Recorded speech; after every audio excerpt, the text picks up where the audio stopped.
Hi అండి అందరికీ. ఇది నేను పాతింట్లో ఉన్నప్పుడు తీసుకున్న వీడియో. పాతింట్లో ఒక 10 ఇయర్స్ ఉన్నాము అని చెప్పాను గదా! వచ్చిన 1 ఇయర్‌కి ఈ సీతాఫలం మొక్క వేశాను.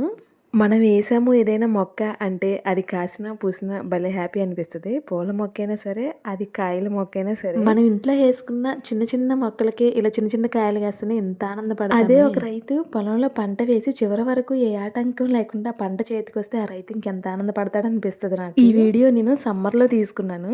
అసలు ఈ సీతాఫలం చెట్టుకే పండిపోయింది. ఎర్లీ మార్నింగే బ్రష్ చేసుకోగానే ఈ సీతాఫలం తింటున్నాను. సీతాఫలాలంటే అసలైతే వినాయక చవితికి స్టార్ట్ అవుతాయి. అప్పుడు కూడా కొన్ని పిందెలుంటాయి, కొన్ని కాయలుంటాయి. అలాంటిది ఇప్పుడు సమ్మర్‌లో కూడా కాసేసింది. సీతాఫలం తింటే ఒంటికి బాగా చలవ చేస్తదంటారు. అప్పుడు ఫుల్ ఎండలో నేను ఈ సీతాఫలం తినేటప్పుడు.